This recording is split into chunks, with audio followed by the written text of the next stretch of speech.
Welcome to the Journey Up podcast, where we dive deep into the personal journeys through life's darkest hours and the resilience it takes to rise again.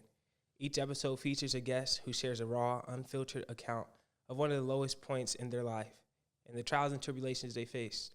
Listeners will hear about the challenges, breakthroughs, and the strength it took to overcome adversity. And today I have a very special guest. I think you guys are going to enjoy this episode a lot. You guys should enjoy every episode, but this one is going to be special. This is a special brother. He's a yoga instructor. He's a father. Overall, he's a great mind, a great human being. I'll let him introduce himself a little more. But here we have my brother, Paradise. What's going on? How y'all doing, world? Hey, out there in TV land. What's going on, brother? How you doing? What's going on, brother? I'm doing, man, the sun is out. I'm feeling good, man. The sun is out. It was like 16 degrees outside. It is, man. But inside, it's just, I got that warm feeling inside, man. What's bringing you that warmth on the inside? Man, sitting down with you, bro. I couldn't wait to sit down and talk to you, man. I like how you think. I like how you move. So I've been actually anticipating this. I'm very appreciative of that. Yeah. So on this show, I'm sure you tuned into an episode or two. Yeah. On the show, we have a tradition where I have this game called We're Not Really Strangers. Mm-hmm. We're not really strangers, but I like to pull a card from this game. Okay. And it's a question. I don't like this. I'm going to ask and answer the next question in a different accent. Yeah. Nah, we ain't doing that. This is an interesting question. What about me is most strange or unfamiliar to you? About you? Yes. That's unfamiliar. Or strange. Or strange? Dang, I wouldn't say I haven't found anything strange about you. But All right, let's say different. different. That's a synonym for strange. Damn, man. That's a crazy question. But give me a couple seconds to think about that. It's crazy, and they want you to play this game with strangers. Imagine Yeah, that with a stranger. It's like what? Well, I mean, I think your setup of their podcast. Let me give you that one. Like, I didn't expect for it to be set up like this. This is if y'all could see this setup, man, this is beautiful. I'm talking about. I walked in here, mouth dropped. I mean, I ain't even about to explain to what's behind the camera or whatever, but it is a vibe in here, man. I think that's what threw me off because I knew you was laid back and you got a little suave feeling about yourself, but I ain't know it was like this. This is cool, man. You know, I like to try to keep things chill. Yeah. I think environment is everything. And if you have a solid environment like this to where people feel at peace, their conversations seem to come more natural. I see you just lit that candle. Oh, yeah. Candle. The name of the candle is peace. Oh, one of my favorite words. Yeah. Sound like paradise. That's what it sound like. How y'all doing out there in TV land? Let me answer the question. What's the most strange or unique thing about you? Let me sip my little latte. Sip the little latte.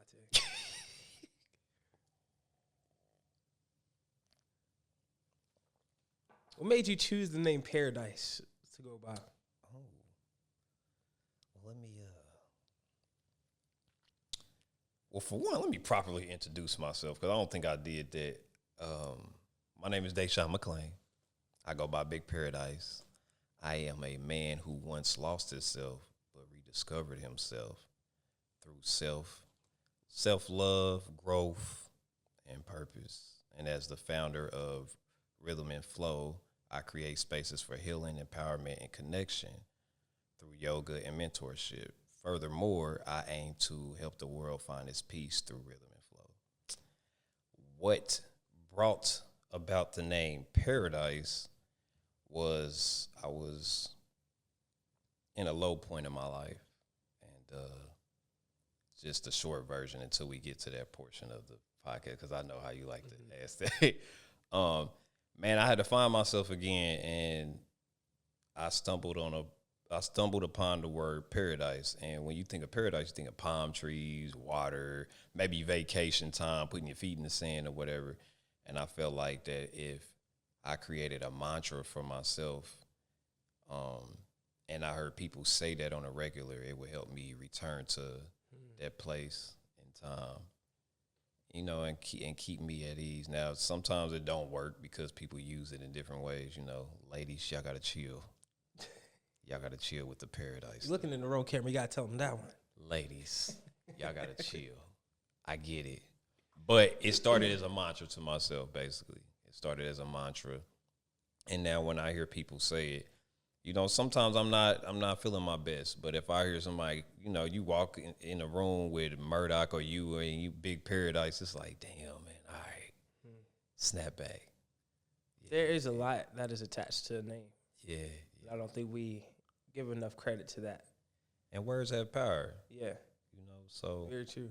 when you say Paradise is creating that power, it's that frequency hitting all these cells in my body to bring back that memory of a time where I was in a good space. Mm-hmm. So when I hear Paradise, it brings me back to that good space. Yeah. They say the sweetest sound to somebody is their own name. Ooh, okay. So for you to say, okay, call me Paradise, yep, and the meaning is to bring you peace, that's very powerful. Because a lot of people don't think of it like that. I didn't think of it like that. Yeah. I didn't know why you called yourself Paradise. A lot of people didn't at first, and a lot of people was pushing against it, especially men. You know, they was like, man, I ain't calling no man Paradise. One of my homies was like, that's like calling a man delicious. And I was like, it's really not, because if you would have called me delicious, it would probably have been a problem.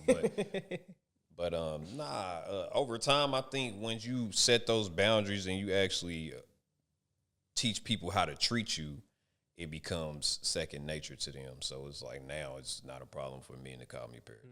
So, yeah. You think it is our job to teach people how to treat us? Yes, it is. Because if not, folks be walking all over you. Yes.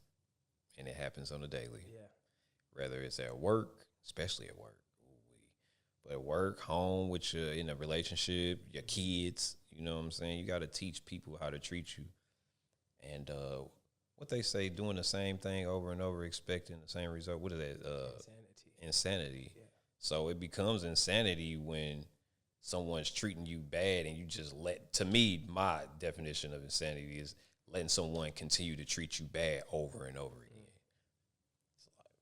Like one of my buddies, I'm not gonna say his name, but we recently talked, and we were talking about like when his birthday comes up and stuff like that. One of his buddies always, his best friend always makes like little fat jokes and stuff like that. And it might not have been that. I forgot exactly what he said. But I was like, well, have you ever told him that you don't like that? He was like, nah, I never told him I ain't like that. I said, yeah, well, you've taught him to treat you that way. Yeah. Yeah. I think it's that's a good point, because a lot of people don't think to that effect. It's like if somebody's treating you bad or wrong and you don't tell them that you don't like it, they may not be thinking anything of it. No. And you've created a problem with the idea in your head because you haven't addressed it head on. Mm-hmm. And I've always grown up non-confrontational. Yeah. So I've never been one to try to, walk up on any type of problems. Yeah. But after a while, if you don't walk up on the problem, it's going to become a bigger problem. Mm-hmm. You're going to have to learn to deal with that immediately.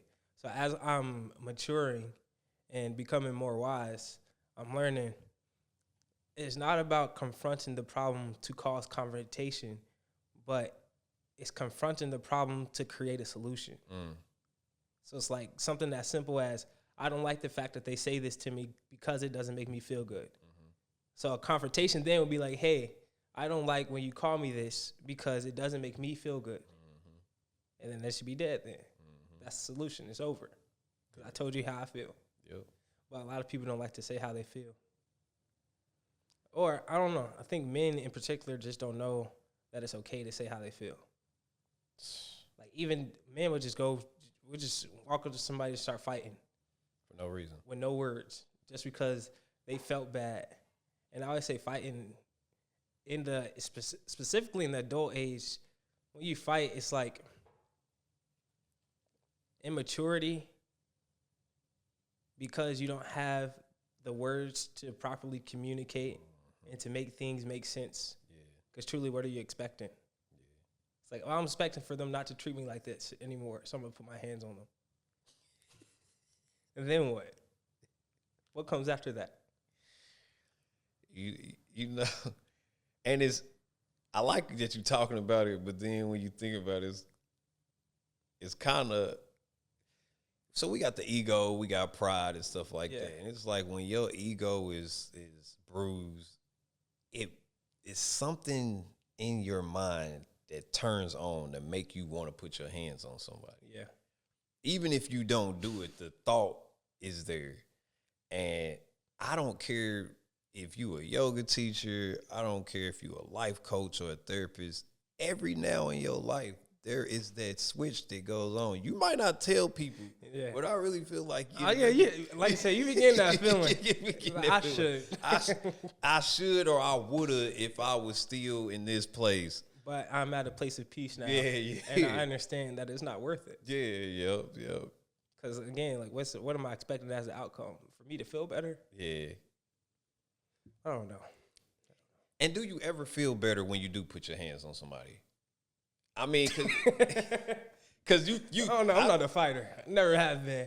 But because I guess it's like you did get to these moments to where it's like, man, I know I will feel better if I made you feel worse. If I made you feel worse, but then the consequences that come it's not with worth that, it's like, yeah, you get that instant gratification, but then after that, then what? There's a whole line of stuff that you never thought that was going to come with it. And that's why I tell people, when you do something, you got to be okay with the consequences that come with it. Mm-hmm. Some people are not okay, but then you have some deranged people that are okay with it. I used to be one of those deranged people. So I get both sides, man, but that's what Paradise is, man. Like, just hearing that, it just keeps me from doing stuff. Like, I used to call women out their names, all type of stuff, man. The H word, we know the word. The B word. Man, I was bad. Shut up. Oh, yeah, what? Especially to my daughter's moms. I was a terrible guy. You know what? I ain't even going to say I'm a terrible guy. I was a misguided guy. Like, I didn't have no guidance. Which most of the time, that is what makes people what we call terrible. Yeah. A lack of proper guidance. Ooh, talk to them. So when someone doesn't have proper guidance, we'll look at the end result and not see everything that went into making the end result. But we can judge the end result because that's what we see. Yeah. But we don't know this person was misguided. This person was abused. This person was treated badly. And not everybody has the grace to be able to deal with somebody when they haven't even dealt with themselves. Yeah. So it's like a lot of us is out here dealing with trauma. And the effects of us dealing with trauma, most of the time, is not positive. So we'll treat people all type of ways because we don't know how to handle the trauma that we already have or that we're dealing with. But that's not the point of this show. It's not. You're right. The point of this show is for you to take me to the lowest moment of your life. I knew it was coming. I was waiting on it. Paint the picture before Paradise. Man, listen. I had a few moments in my life. Shit, I cussed. I had one 2 years ago, but I'll talk about a couple of them, but I'm gonna make them both short, so it'll be like a full. But the first low moment in my life that I can recall is in I don't want to say 2009. My brother lost his life to gun violence. 2010, another one of my brothers lost his life to gun violence. And then it made it even worse because, I mean, it was a beautiful thing that came from that, but still, I didn't feel it at the time. In 2010, my brother, April 1st, I don't know why, but they played a joke on me saying my brother got shot. April 2nd, he actually did get shot and killed. And then April 3rd, my daughter was born. So it was a crazy chain of events. And I still wasn't healed, or I felt like I wasn't even processing what happened to my brother that happened in 2009. So 2009, my biological brother, and then 2010, same thing, a brother that grew up in the house with me, but he was my stepbrother. They both were my brothers. And then it seemed like every year after that, I literally lost a friend or a family member to gun violence. And some of them, I mean, one of my buddies in 2020, he died on a motorcycle, but I felt like he would have eventually died to gun violence because he was out there. And it was one point in my life I was having dreams that I was next to go. Sometimes I was asking God, why didn't I go? Why wasn't I gone already? And as a young man trying to navigate through the world with all that on his chest, and then no guidance, I had no proper guidance. So yeah, I did treat my daughter's mom's bad or whatever, and I did a lot of terrible stuff because I was harnessing this anger and I didn't know how to process it. And I feel like that was the lowest point of my life, just going back to jail over and over again, and not knowing how to talk to God the proper way, even though I grew up in a Christian church. You know what I'm saying? I grew up Christian, but I didn't know how to speak to God the proper way. And even church folks, no disrespect to them, but you got to get better with teaching people how to properly talk to God, not just telling them what the word is and what's in the Bible or whatnot. Just being better teachers. But yeah, so my brother's passed. I had a lot of friends, me going back and forth to jail.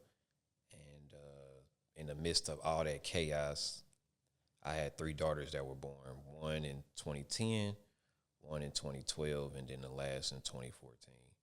So now I'm figuring out what I need to do to not create a cycle of just trauma and broken hearts. And yeah, so that was one low point. Another low point was so this is the first time I'm speaking about this, but I'm going to speak about this on your podcast, right? So my oldest daughter, mom, right, me and her never really had a great relationship. We dealt with me being on child support, all these different things.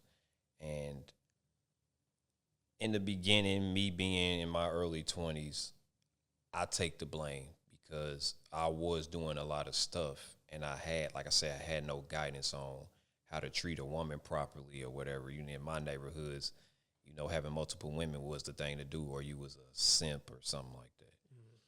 So, yeah, I did do some stuff that I shouldn't have. And I thought me apologizing and trying to change my actions, showing that I really was sorry, because you can just say it, but if you don't change your actions, it means nothing. So I changed my actions, And I can't tell people what to heal from, and I feel like that attachment to who I used to be is still there 15 years later. And 2 years ago, I had temporary custody of my daughter. We was trying to figure out who my daughter should live with. And through that whole process, my daughter's mom, I allowed her to make that a living hell for me. Not only was I battling her in court, I was battling a case in Atlanta. It was some BS. I'm not going to get into it. But so I'm battling.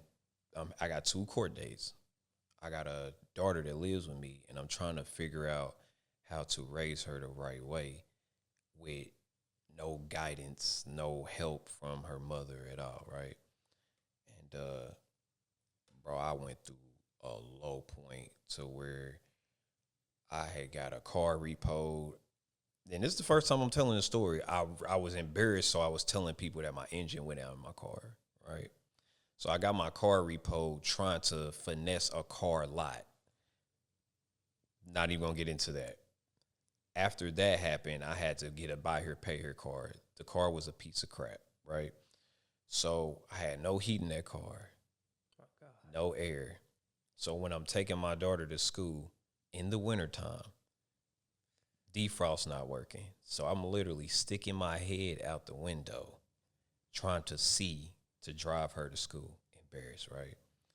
And I used to have to give her a blanket to put on her to get her to school. But my pride was in the way. Instead of actually asking people for help, I didn't want to.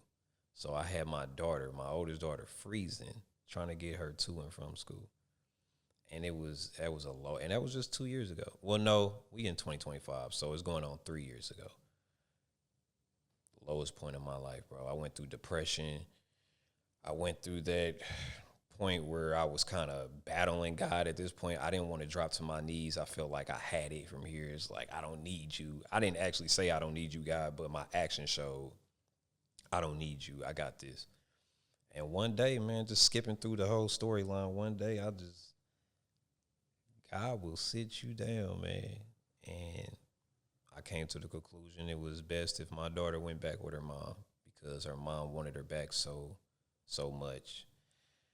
I was just like, you know what, let her go back. And once she went back, I kid you not, God reached his hand down on me. I said, you did right, my son. And that's when all the yoga and all that just bloomed out of nowhere. Packed classes, doing stuff at the new fields, like teaching in Alabama and Kentucky and Chicago. All this stuff happened literally, and I cannot make this up. The moment I gave my daughter back, she went with her mother on winter break. Right after she went with her mother, I'm talking about weeks later, everything just started picking up. New car, new everything. So I held on to that car. That car is still in my backyard, the one that I was taking my daughter to school with. And I keep that in my backyard. For one, I'm going to fix it up and use it. But another thing is it's a reminder to never forget where you were and never forget it could be taken away from you at any point. So sometimes I wake up and I don't ask God for anything. I just talk to him and say, I'm thankful. I'm thankful for the heat in my car.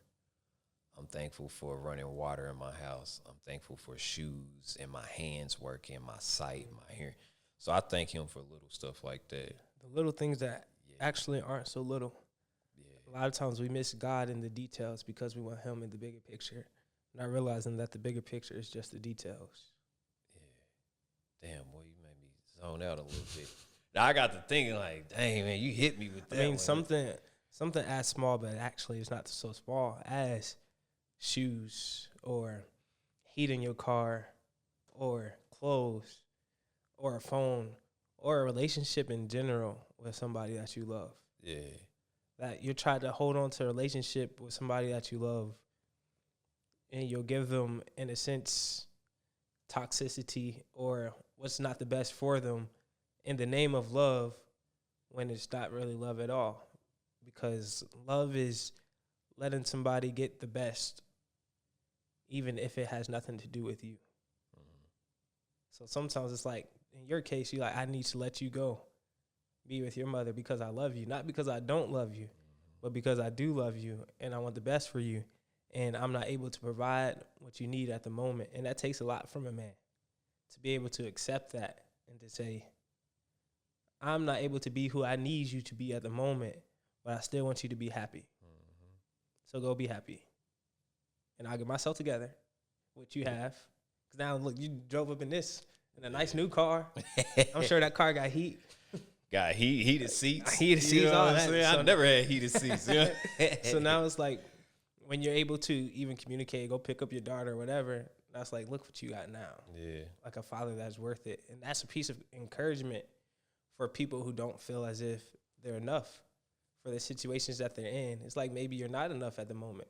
Yeah. And maybe to become enough, you need to let go of what you're holding on to so you can become.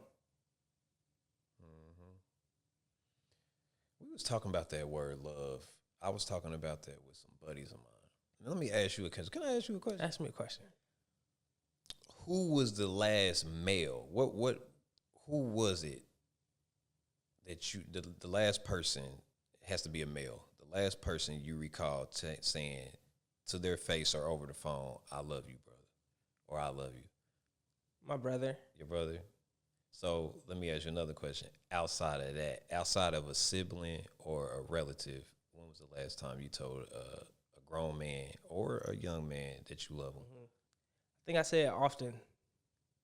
It does feel a little weird sometimes because I don't understand why we even attach strange things to the idea of love, because it's the most powerful thing on earth. Yeah. So it's like we should look at anybody and be able to tell them that we love them if we truly do. Yeah. I don't know. Love is a tough word because it's not easily defined. Yeah. And I think the easiest definition that I've found is when you deeply care about somebody. That's enough. There are levels to love, of course, but I think a good representation is like, I care about you deeply. Yeah. And I want the best for you. And we overcomplicate it so much. Yeah. So much. But as men, I think we need to tell each other that more. Because men be feeling worthless. Mm-hmm. And we be feeling as if nobody loves us and nobody cares. Because we don't openly just be like, all right then, bro, love you. Be safe. Or scratch the be safe, because who can really control if they safe or not? Yeah. Why not just love you? I love you. We always have to add something on top of that. But it kind of creates a stronger relationship. I always speak of the power of vulnerability. Yeah. And the pride and ego that men have, rightfully so, right? Yeah. Because like if we don't have levels of pride and ego, we're looked at as weak, as lesser than, as not enough.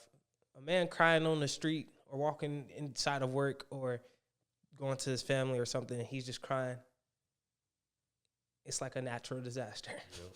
A woman crying, it's like, oh, what's wrong with her? Yep. Let's talk to her. Let's see what's up with her. We're not afforded that, ability to just cry. We're supposed to be strong, tough. You know how it is, especially the older men. They ain't crying. Yep. They're not crying. Yeah, it's good. My granddad, I don't tell too many people this story. I don't know if I should stay on this podcast, but it is what it is. Hey, man.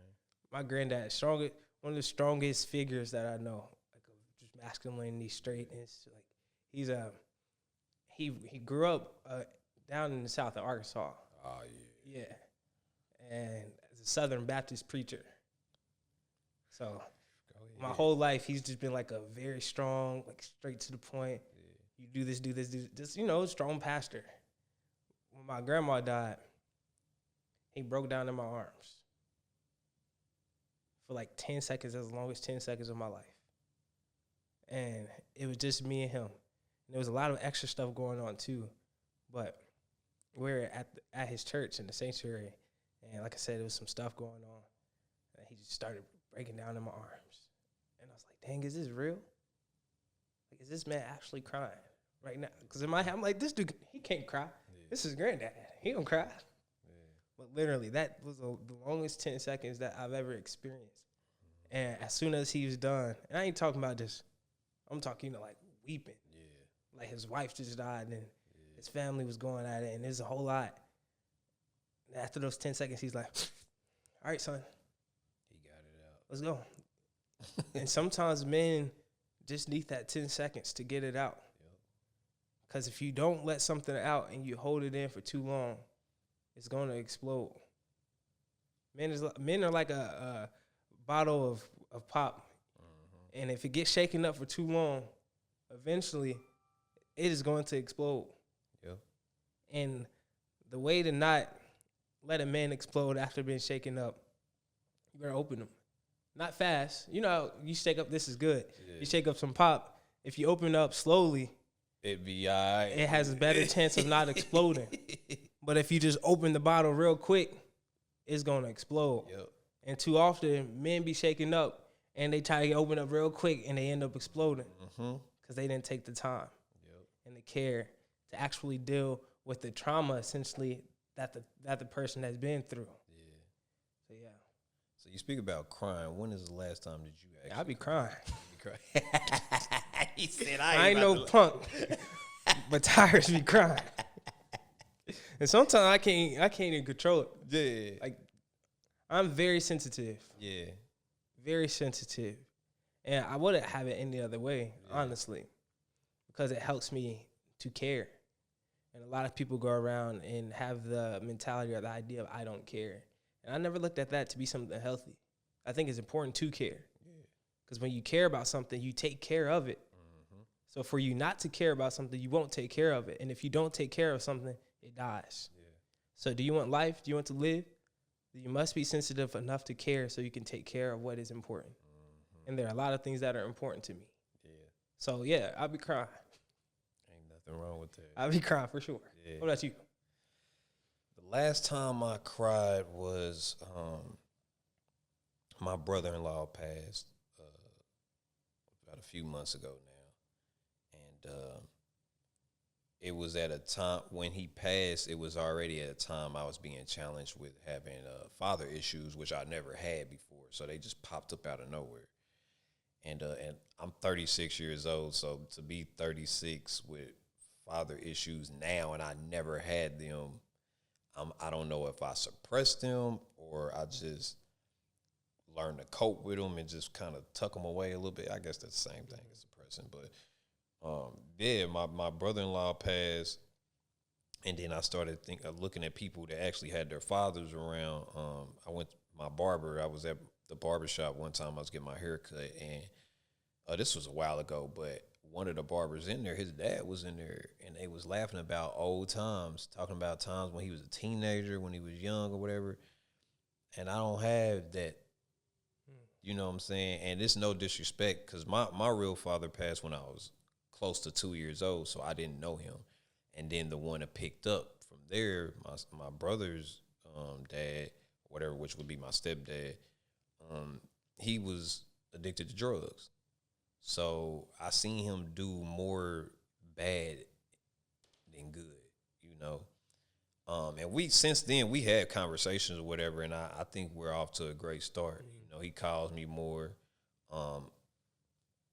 He lives in South Carolina now, which was crazy because the last time I talked to him, he was like, "I'm in South Carolina." I'm like, "How the hell you get here?" but whatever, yeah. So it's helping me maneuver through the world more, being able to speak about these type of things to my father versus back then. If I would have tried to say, "Dad, I think you got a drug problem," he probably would have cussed me out. Yeah. You know what I'm saying? But y'all able to have that relationship now. Yeah. Respectful relationship. But that was the last time I cried. Matter of fact, I was on my way to Chicago, and it was this tour called Just Heal, Bro. And one of the people that was on the panel was this guy named Jason Wilson. Mm-hmm. And I have like 3 of his books. He got another book about to drop later this month or whatever. And one of his books is called Cry Like a Man. And this brother, I don't know if you've seen this brother. He got like a podcast called like The Man Cave. I think I've seen it. Yeah, he's a martial arts teacher, bald head guy with his big old beard. Gray beard. Yeah. He be telling the boys it's okay to cry or whatever. Bro, I kid you not. I cried on the way to Chicago to the event. And then I was manifesting this on the way there. I was like, I got to talk to this brother one-on-one. And I got a chance to talk to him one-on-one. And, man, this man put his hand on my shoulder and was like, "You remind me of me when I was 30-something years old." And he was just giving me all this game. I'm not going to get into it, but he was just giving me all this game. And I actually told him, I was like, "Man, I cried on the way here." And then when I left, I cried on the way back home. But it was tears of joy instead of pain. Mm-hmm. When I was going out there, it was more so pain I was feeling. Coming back, I just had a sense of relief because somebody that I'm inspired by, that I never thought that I'd see the day I talked to him, it actually put his hand on my shoulder and affirmed me. That was dope as hell, man, to see that. So that's the last time I cried, which that was like. That's a good point you brought up about on the way there, you cried full of pain, but on the way back, it was relief. And that just shows the emotion of crying is a powerful thing, because sometimes it does come when we're in moments of extreme pain, but it also comes when we're in moments of extreme relief. Yeah. So that tells me that the good and the bad are not so far away, and they're closer than we think they are, and they're more similar than we think they are. Sometimes bad things happen, and in a moment we think they're bad, but they actually turn out being good. But also on the contrary, sometimes something we think is good happens, and on the back end, it actually turns out to be bad. So that just, it gets me thinking that the importance of one just being present and taking the moments for the moments. And not taking life for granted. That's why I asked you when the last time you told someone outside of your siblings that you love them, because I don't recall telling my brother-in-law I love him. And that's a chance that I'll never get back. I never spent one-on-one time with him either. Yeah, when we went to family events and stuff, but I was more so hurt because I thought I had time. Right. And we always think that we have time until we don't. And I feel like sometimes we unconsciously do it, but I feel like we take each other for granted. We do. And that's been on my mind just coming into the new calendar year. It just makes me think of the importance of really being intentional with the time that we have, because it doesn't last forever. And when it's gone, it's gone. So cultivating relationships and actually being intentional and giving them what they need to grow is very important. And not just to grow, but to also maintain. Because sometimes we'll water a garden and the flowers or the fruit start to sprout, and then we'll forget about it. So what good is it? Because then it turns ruined. After you water something and make it grow, you still have to go back and take care of it. Yep. You still got to weed it. You still got to pull it when it's ready. You still got to make sure that everything is going right so the garden is being prosperous. Yes, sir. And too often do we water certain relationships, let them grow, and then let go, when we actually just need to take care of it. So, yeah, just moving into this new year, I'm like, man, I need to be more intentional about the relationships that I have with people. Yes, sir. I need to let people know that I care about them. I need to let people know the value and the effect that they play on my life. And that they make me feel better. Like, every time I see you, you make me feel better. I'm like, look at this brother is always smiling. And I know that life is hard. Yeah. So for someone to always be smiling, you see me, I'm not always smiling. Sometimes I just walk in and I just have like a normal straight face. But you would pick me up real quick and be like, it's good to see you. Yeah, and it's hard not to smile when somebody is happy to see you. Yeah. So just the small things like that remind us of the importance of having good relationships and letting people know how we feel. I think we need to say how we feel more. Yeah. Because, again, we hold stuff in for so long, what happens?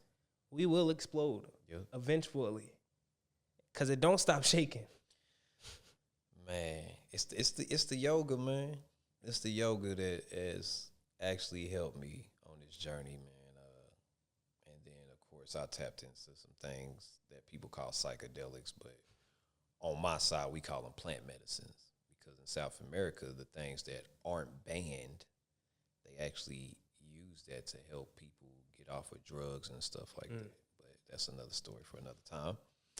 But yeah, it's the yoga, man. It's the what mainly about the yoga? So how yoga was explained to me in my yoga training, right? That yoga is a way of life. You know what I'm saying? It's not just a thing that you do. It's not just, oh, I stretched today, so I did yoga. Yoga is like a tree outside, right? You got the tree, and then you got branches. And in yoga, there's 8 branches. Now, people typically talk about 3 of those branches, but not the other 5. Now, you have asanas, which are postures or poses or stretching or whatever. Then you also have pranayama, which is breath work, you know, and then I'm not going to butcher the term for meditation, but then you have meditation. But those are just 3. They forget to tell you that there's other limbs, like there's these 10 basic principles. They're called the yamas and the niyamas. And yama, I believe, the term yama means restraint. So under the umbrella of yama, there's a term called ahimsa, which means to be nonviolent. But see, these are things that people don't realize that are a part of yoga too. When you're being nonviolent and you take the higher road, that's actually doing yoga, but we don't realize that because we're not taught those things. And then there's another branch called brahmachara. I think I always butcher these words because I'm still learning how to pronounce them right. But that talks about celibacy and using your sexual energy the correct way. That's a part of yoga too. But see, we're not taught these things. And I believe the problem I have with other yoga teachers is, and I'm going to throw myself in the ring because I haven't done a lot of workshops, and that's what I plan to do this year. That's part of my strategic plan, is to do workshops talking to our people about the other branches that we never speak about. Because when I talk to people and I ask them, hey, are you interested in doing yoga? I purposely say it like that because some of them I know they're not interested in stretching. Mm-hmm. But when I tell them, well, there's a lot more to yoga, they kind of write it off like, well, I tried it. I know you didn't. Because you don't even know that when you wake up and open your eyes and you take a breath of fresh air, that's actually doing yoga. So it gets deeper than that, man. When I started learning about the philosophy and Sanskrit terms and the Yoga Sutras and all these things that nobody probably knows nothing about yoga or ever even heard, it actually helped me navigate through the world better. When I got arrested in Atlanta a couple years ago, well, almost a few years ago now. Matter of fact, it was March of 2022. When I got arrested, I was in my yoga teacher training. So I was only 2 weeks in and I learned about this term ahimsa. When I learned about ahimsa and I learned that it means to be nonviolent, what I did was instead of actually, because I got a battery on the officer on my record, whatever. In my head, I'm like, okay, if you touch me the wrong way, this could get ugly. But then I went back to ahimsa. I actually, no joke, was saying that over and over in my head all the way to the jail that they were sending me to. And that's why I didn't have a resisting arrest charge. I didn't have a battery charge. It was petty stuff, but it wasn't nothing that was violent because I was repeating that over and over. And that's something that I learned. And that was me actually practicing yoga, and I didn't realize it. I just learned that term and was saying it over and over. But by me not being by me being nonviolent, I learned that I was practicing yoga. Us sitting here having a conversation, this is yoga. People don't realize how deep yoga really is. That's fairly interesting. Because I'm, of course, being raised Christian, it's like a lot of those terms have different names for the same things. You know what I mean? Yes. And like, what's the word? The nonviolent? Ahimsa. Ahimsa. That just makes me think of Jesus saying, turn the other cheek. See what I'm saying? Yeah. Yeah. Or even the celibacy. All of these things. Yep. Like Moses gave 10 laws of what not to do from God. Yeah. And essentially, I'm sure that all of this stuff is in alignment in a way with the biggest caveat being Jesus. You know, who Jesus is, and, you know, that's another conversation too. Yeah, bro, but it's the same thing. Like, whether you're reading the Quran, you're reading the Bible, you're reading the Yoga Sutras, the Torah, whatever you're subscribing to, for one, we're all pulling from the same source. And what I seen somebody say on I was watching TikTok, and a dude was like, Islam, Christians, or whatever, we shouldn't shun each other because those are pathways to get to the one supreme God, you know. So everyone has a different path in life, regardless to your religion, regardless to hell, me and you sitting here, when this podcast is over, say for instance, we say we want to go get something to eat. We're both going to choose something different. That doesn't mean that what you chose was wrong, and that doesn't mean what I chose was wrong, because they can both be healthy for our body, but we just chose different things. You see what I'm getting at? Yeah. Yeah, man, that's deep. That's some good stuff, man. What you got brewing? Because I see you thinking. Oh, life is deep. I think essentially everybody just wants to be better. And through all the different things that people chase, and I don't know, I've kind of been in a season to where I'm truly trying to understand God. And I know God is not to be understood, which is one of the biggest points of my sorrow. Because like, I'm supposed to trust something that I don't fully understand. But then it's like, why do you need to understand it? And then myself, because I need to understand it. But what is it? Proverbs 3:5. Trust in the Lord with all thine heart and lean not to your own understanding. Got it tatted right here on my arm. And in my head, I'm like, but it takes my own understanding to even understand this. Exactly. But I think that's me thinking of it, and I need to learn how to submit. That's what I need to learn how to do. Submit and understand that things are not in my control. Like you said earlier on in your story, when you learn to submit, things begin to open up for you. And too often do we try to take the power of God and make it our own. And I'm always like, well, yeah, God is powerful, but so are we. And yeah, rightfully so, we are powerful. When it comes to a point to where you need to submit and say, I cannot do this by myself. I need the being that is higher than self to continue to lead me in the path of righteousness and the path to where I'm not going to affect anybody else in the wrong way, and ultimately in the path to where I'm doing nothing other than but serving what he wants. Because without that, truly, what are we doing? Again, no man can serve two masters, right? Even then, it's like we understand that within being in our own bodies and making it more real, you cannot be both good and evil in the same body.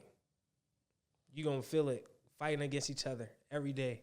And one of them is going to win. And whoever wins is the action that we commit on the outside. So it's like, truly, what are you doing? Who are you serving? Is it good or is it evil? Because it can't be both. You know, when you say that, I used to have the same problem. It's like when I got that tatted on my arm, I started battling with myself like, but why wouldn't I lean onto my own understanding?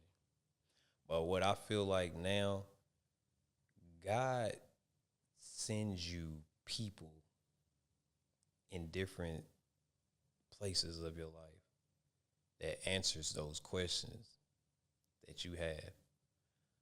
It could be a guy on a corner sipping a bottle, and he might say something that hits you, and it's like, damn, I might have to write down what he just said. He sends you different characters in your story to help navigate you through that path. And a lot of times we're not going to understand it. And like you said, we have to be okay with not being able to understand Yeah. it. Like I think I'm in this season right now where I'm trying to receive as much as I can, which if people have noticed, like the past season of the podcast, if you want to call it that, or I call it Tide Talks, it's literally just me talking to the guests, but mainly me running my mouth. And in this new season, I'm trying to prioritize listening more and trying to hear what it is that other people have to say, what other people have been through, and see how that affects me. Yeah. Because one thing I don't want to be is a prideful being who thinks that I'm right all the time. Although I do be right most of the time. I'd be like 80% of the time I'm right. I do be right most of the time. Yeah, I say norm about 90%. And the other 10% is pending. Kanye West, he had a quote. He said, if I'm not right, that means I'm not right now. Boy, Kanye, if you get it, you get it. I love him, though. I'm not right now. Might not be right now, but I'm right. Yeah. I might be right later. Because I could have been right, but I know I'm not wrong. Because if I... But life is a learning experience. And I think we don't understand things like we do understand things. And I don't know. I may be totally wrong even then. I don't think you wrong, bro. You know, because I want to say this. A lot of people read the Bible, right? Mm-hmm. But a lot of people read the Bible and never read the whole thing. And then they start throwing out these scriptures and stuff, right? And that's cool to do. But are you really experiencing God by doing that? Right. And what I mean by that is I could never read the Bible, right? I do. I'm saying, but I could be a person that never read the Bible. But what's in my heart is what matters the most to God.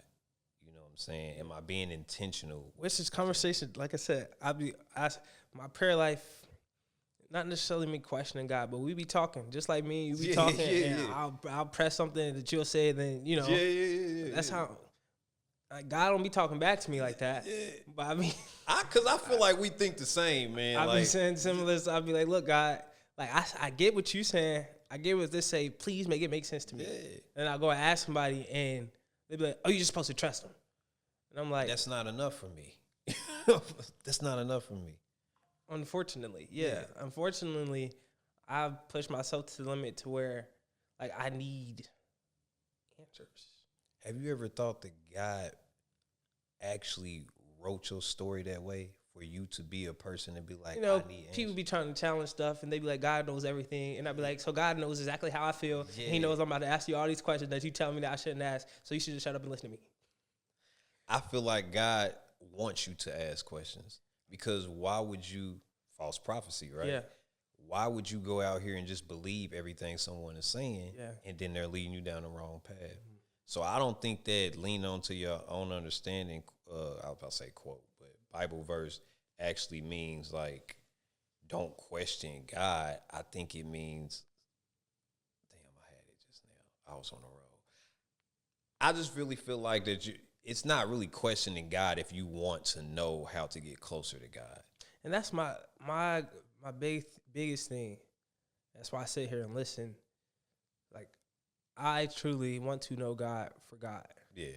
And of course, there are things that I would take to him in prayer. And I'll ask for his clarity. And I'll ask for his direction to make sure that I'm being led in the correct direction. Because I know there are some times to where I know that I do things that I shouldn't do. And we have to deal with the consequences. And it's like we are powerful beings made in the image of God. I don't think people like really know what that. Like, we are powerful beings. Mm-hmm. God control our destiny, really, or does he? You create your own destiny. You create your destiny.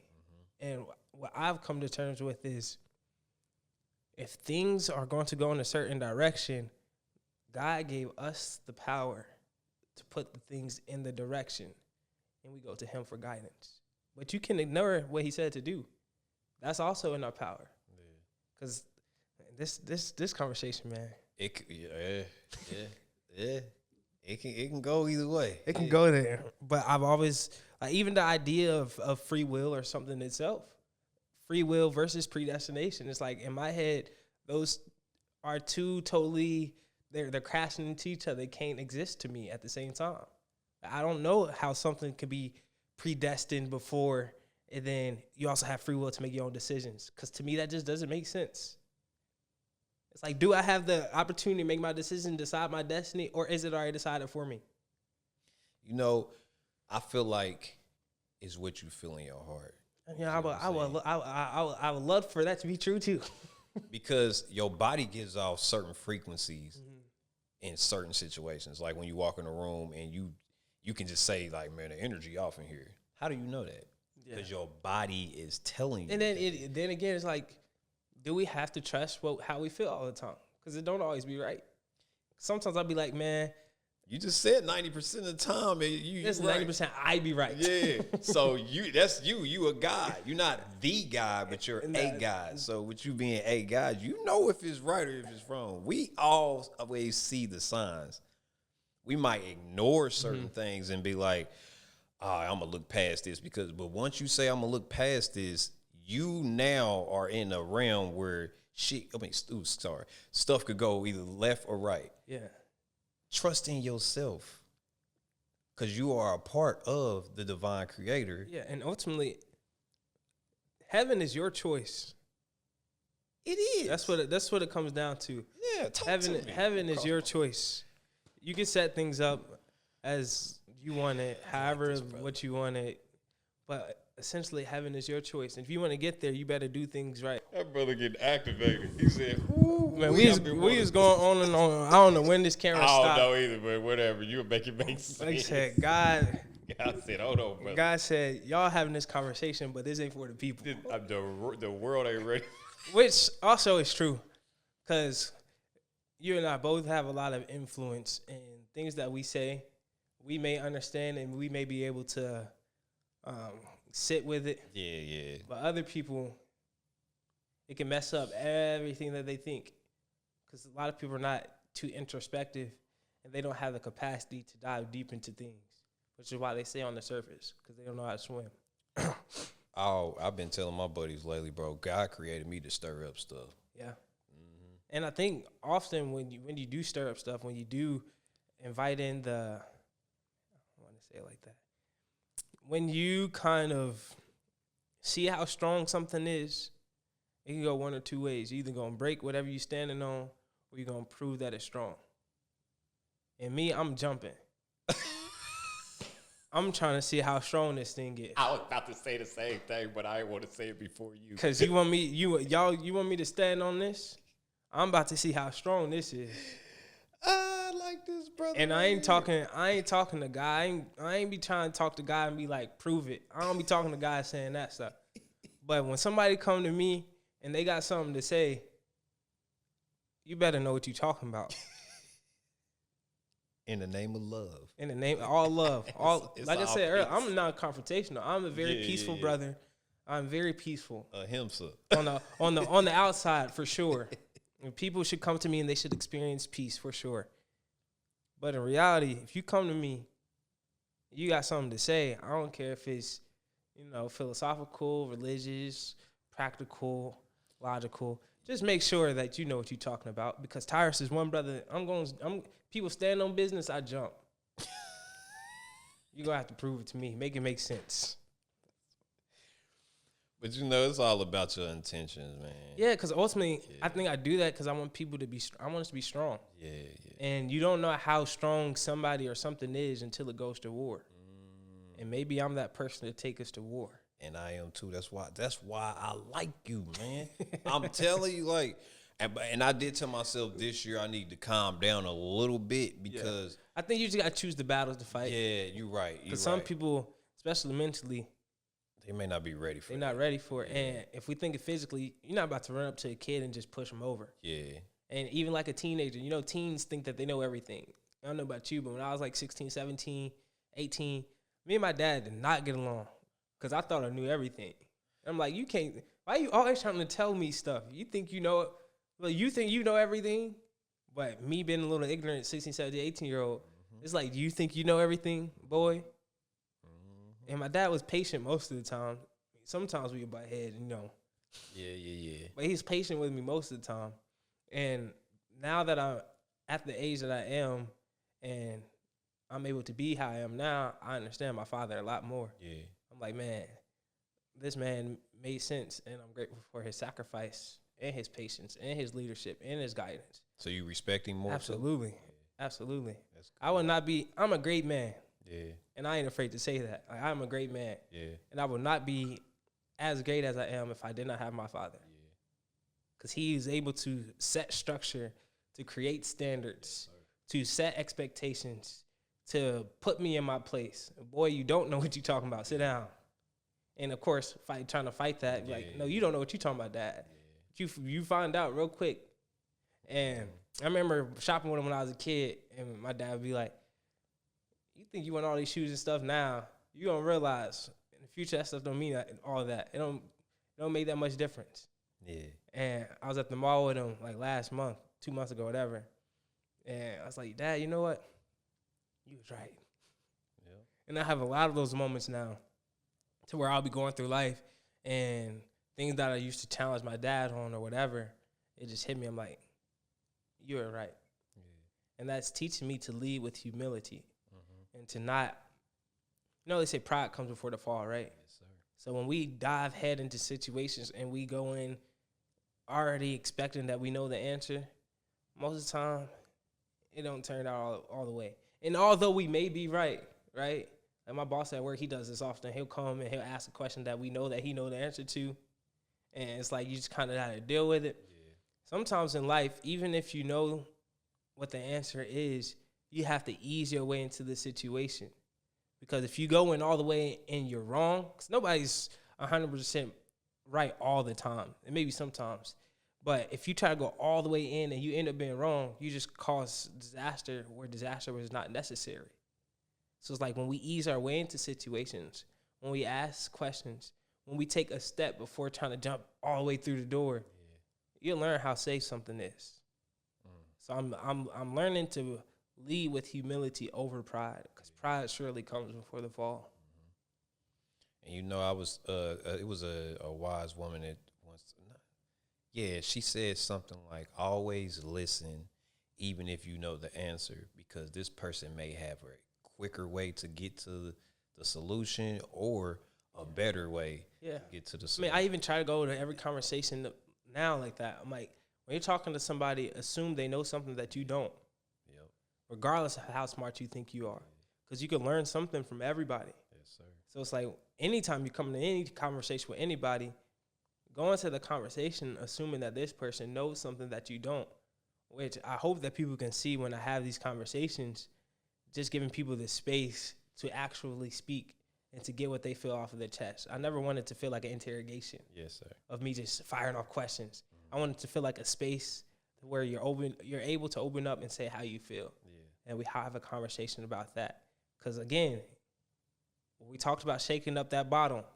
When people don't get the opportunity to say how they feel and to slowly release into actually saying how they feel, they're going to explode because they don't know how to deal. Yeah. And if you don't know how to deal, you can't say what's real.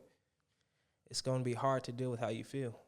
Man, boy, you sound like you spitting us some lines or something. You ever thought about rapping?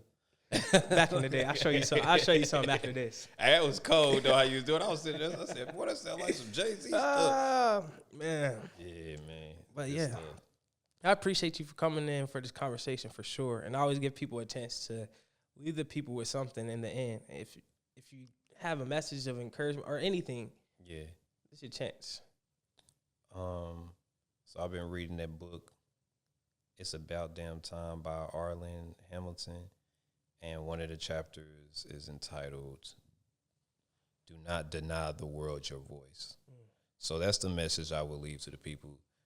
Never deny the world your voice, because your voice can impact somebody's life tremendously. Like this brother right here. When I see people like you, man, you don't even realize, like, it makes me happy to see you shining. You know what I'm saying? So when I see you speaking, it gives me encouragement to speak and open my mouth and be like this, because you're very witty.